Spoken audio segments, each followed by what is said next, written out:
Michael Jackson was the most famous person on the planet.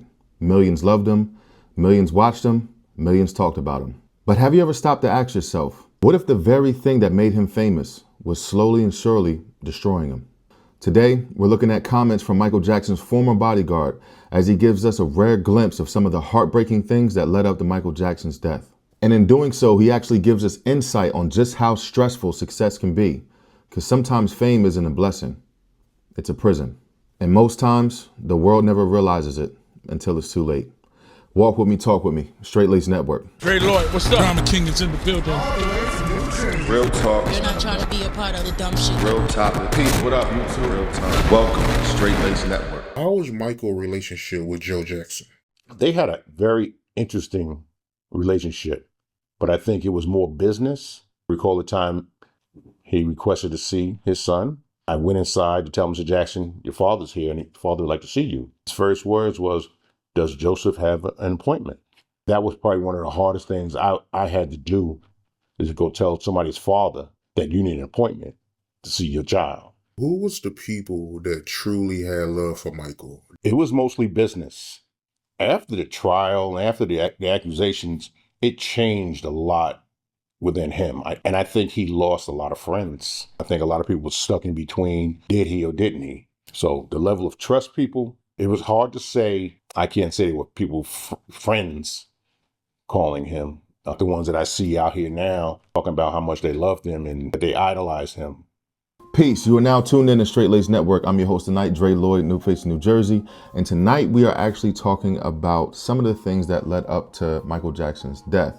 As told by his former bodyguard, Bill Whitfield. I don't want to just talk about some of the days that are leading up that actually led up to his death, but more so rather, what some of the effects that fame and success can have on a person. What are some of the things that we can actually learn from this unfortunate situation? Who is Bill Whitfield? Bill Whitfield is actually one of Michael Jackson's former security guards. Actually, during the time that he was with Michael Jackson, he was his head of security. And this was taking place between December of 2006 to 2009 in June. Prior to working with Michael Jackson, he also was head of security for Motown Records. As you already know, that's where Michael Jackson started his career, with Quincy Jones. And he actually was serving as head of security back when Andre Harrell was at the label. And how he actually was introduced to Michael Jackson is very interesting. So he was on the West Coast. I believe it was Los Angeles or Las Vegas, if I'm not mistaken. And he was actually recommended, to his understanding, to just work a detail, from one of his former co-workers. The way that his co-worker actually explained it, he explained it to be a one-night job. So when his co-worker hit him up like, hey, listen, Bill, got a job for you. We have a client coming in 2 weeks from now. It's just going to be for the one night, but, are you interested in doing the job? And of course, he obviously accepted. But one of the things that he was saying was that, he never was told on who the client actually was. It wasn't foreign to him because sometimes that happens. It wasn't anything that that was really out of the ordinary. Another thing that he also said that was, very strange is that, after he accepted the detail, he had to go through 2 weeks of training. And this is basically, going over, pickup locations, drop off locations, addresses, security routes in case emergencies take place, what to do, X, Y, and Z, going through the whole 9 yards. Before we actually get into some of the things that he was talking about, one of the things that I actually wanted to highlight that I actually thought was very, admirable from Mr. Whitfield is that he actually, even years after Michael Jackson's death, always refers to Michael Jackson as Mr. Jackson. And to me, that just shows, the amount of respect that he still has for him, even, like I said, again, after he's been gone now for quite some time. I think that, his level of professionalism that, he displayed on his interview with Art of Dialogue is something that also needs to be highlighted. If you guys haven't already, definitely check out his book, Remember the Time, Protecting Michael Jackson in His Final Days. But furthermore, let's just go ahead and get right into it. A lot of people are always, it doesn't matter what industry you're in, whether in the music industry, entertainment world, in the sports arena, a lot of people just want to be famous. I mean, we see it today with TikTok and but not just with TikTok, but with social media. A lot of people just want the fame. A lot of people want the attention. A lot of people say clout is the new form of currency. Based off of this situation that Bill was actually, explaining about some of the things that were going on behind closed doors, with Michael Jackson, I really would have to, you should ask yourself, in the conclusion of this video, is that something that you really, really want? A lot of people see the glitz, the glamour, they see the cars, the money, the houses, the vacations. But, a lot of people don't really even keep in mind or even ask themselves, what are some of the trade-offs of having all of these, what we would like to believe are blessings? What are some of the things that possibly take place? One of the points that he actually was highlighting in his interview was just Michael Jackson's unusual business relationship, or just relationship with his dad, with Joe Jackson. He was explaining that, throughout the weeks, Michael Jackson had a strict schedule. He knew where he had to go, who he had to meet in certain locations, what time he had to pick up the phone for business meetings, or who was calling, who was popping up to meet him and everything like that. And one day, Joe Jackson pops up at his house, unexpected, unannounced. And he basically explained to, or told Bill, hey, listen, I'm here to see my son. So he goes back, Bill is who I'm talking about, goes back, tells Michael, hey, listen, your dad's downstairs. And Michael's response was, does he have an appointment? And, hearing that was kind of crazy. I want to say crazy in a way to where it's like dismissive. And it's not crazy in a way as to where it's, any type of fault or shame on Michael for actually having that response. But I think what's really more important is, just showing how, and I'm not taking anybody's side, but some people would look at that and say like, oh, that's ignorant of Michael. This is your dad coming to see you. But one thing about fame that a lot of people don't really keep in mind is that it can change everyone around you, not just your friends, not just your coworkers, but your family members as well. I mean, we see how his relationship was, with his dad in movies, biopics, and even like the most recent movie, Michael, that was released about a month or so ago. And that can cause someone, not because they want to, but out of a necessity, to put barriers and, blocks against people, even like your father, if the nature of the relationship isn't healthy, I should say. Greed, comes in every direction, and comes through, and could possibly come through anybody, including your father, including your mother in certain cases, your brother, your sister, your girlfriend, your wife or husband, whatever. It doesn't really matter what's going on. Sometimes money can bring out, the worst in people. And sometimes it can come from people who you don't want to, you wish it wasn't actually coming from them. People who you would trust. The last person who you would ever think, could actually try to take advantage of you. Just understanding like that dynamic of, their relationship just shows, in my personal opinion, listening to how he was explaining everything, Bill was explaining everything. Everybody has their hands in your pockets, and everybody wants a piece of you. And sometimes that can be very exhausting. Just think about, let's just say if you had a 9-to-5 job, right? You're only there for 8 hours throughout the day, and you're in customer service or something like that, or you're like in a manager position, and you're working in a very busy, department, and every single, let's just say around the clock for 8 hours straight, you're consistently answering questions. You have people who, requesting for your assistance, and, for various reasons. Conversations are happening every single minute around the clock until you clock out. From the moment that you clock in to the time that you clock out, people are asking you questions. People need something from you. And just look at things from like Michael's perspective, or somebody who's in his position, obviously not as big as him, the average celebrity. There's people who are constantly asking you for things around the clock, which can kind of, make people kind of like push people away. Let's just say that.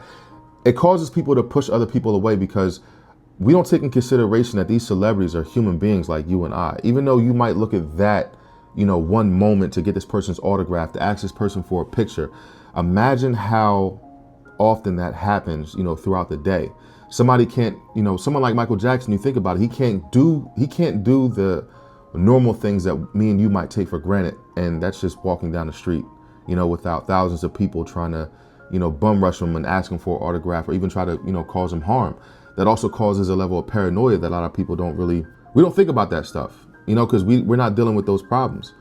And if you think about it, man, just think about also too, how much of a strain that can possibly have been on anybody. I mean, think about this, like ask yourself, if you yourself was in a position to where your mother or your father or your wife or childhood friend you knew that they were trying to take advantage of you.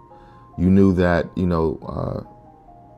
they were kind of like using their relationship with you to their own benefit. Imagine what kind of mental toll that could take on you, emotional tolls that can take on you, spiritually. What kind of toll could that take on you? I mean, again, this is something, and I know I'm like rambling on, but this is something that I really, really wanted to, hone in on. Is fame sometimes can really destroy a person's mental.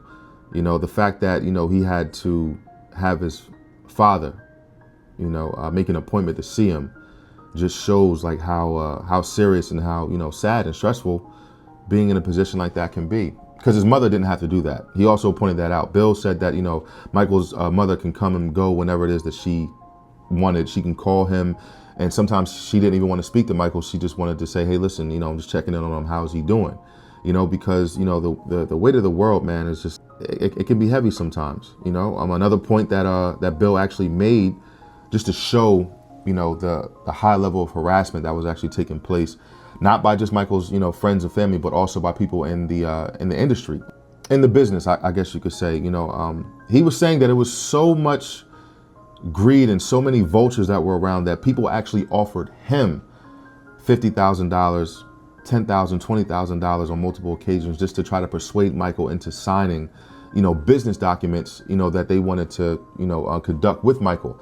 Now, a lot of people might think that that's strange, but Bill actually served not only just as his his bodyguard, head of security, but he also actually served as like a buffer between Michael and the outside world. Why do I say this? Because for the longest time, as according to Bill's cell phone was actually the contact line for anybody who wanted to reach Michael. So nobody had a direct line of communication to Michael. Nobody was calling Michael Jackson's, if he even had a cell phone.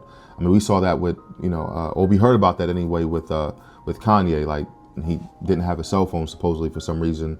And people, if you wanted to reach him, you had to send him an email, which is, again, that's a whole other topic within itself. But nonetheless, think about that though. You have people who are offering hey, listen, I know you talked to Michael, you think you can get him to do it? We'll offer you $50,000.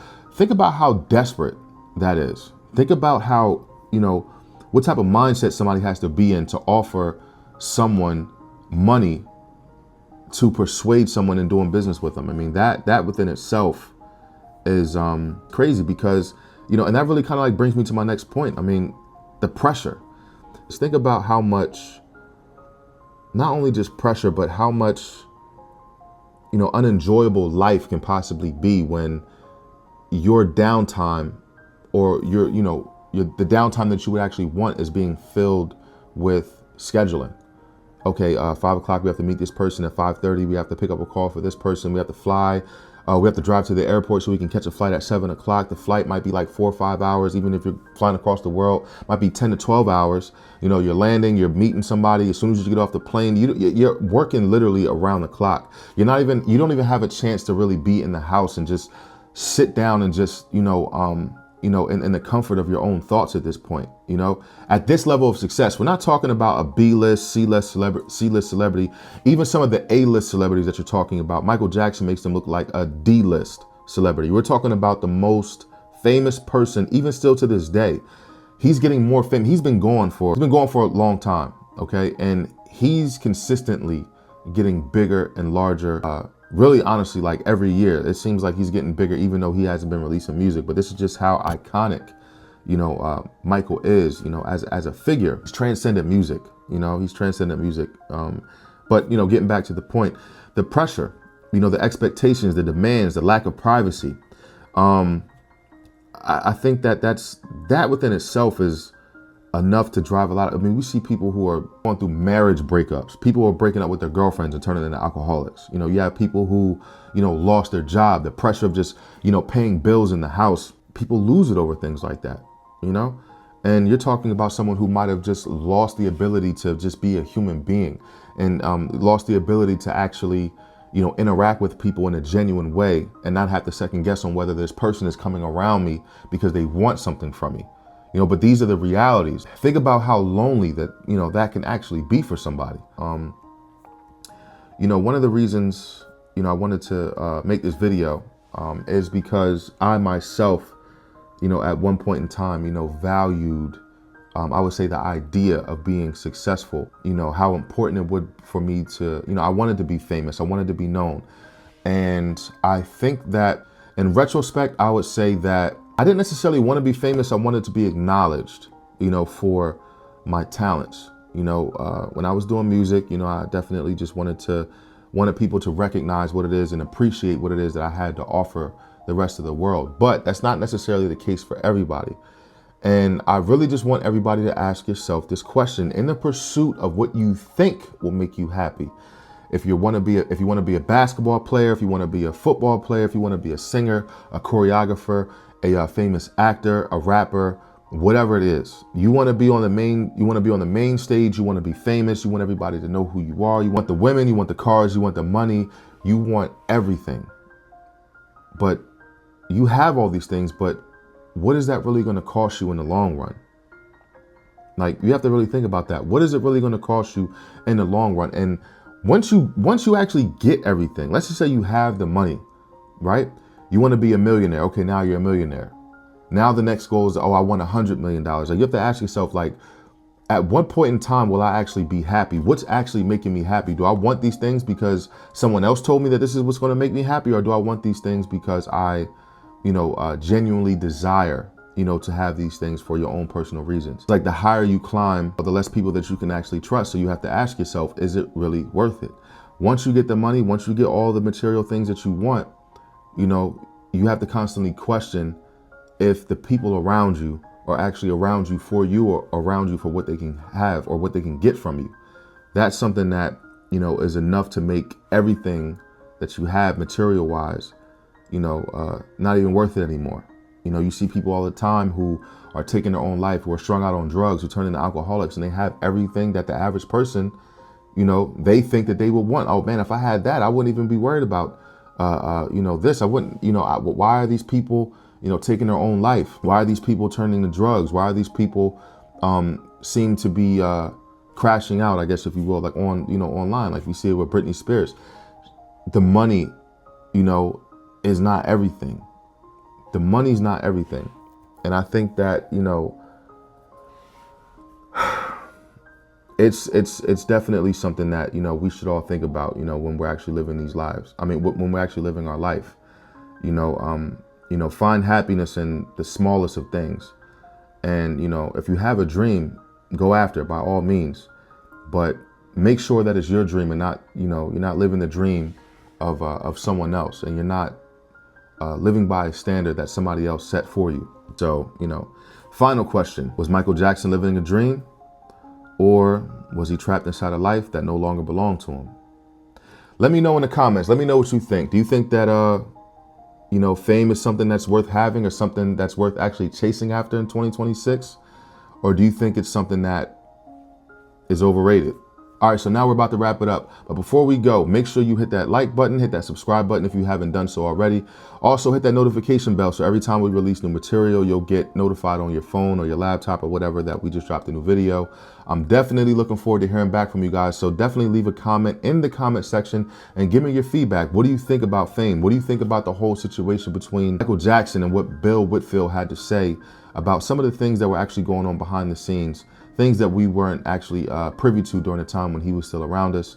And again, let me know what you guys think, man. But as of right now, I'm signing out. Dre Lloyd, New Face, New Jersey, Straight Lace Network. Get at you later. Peace.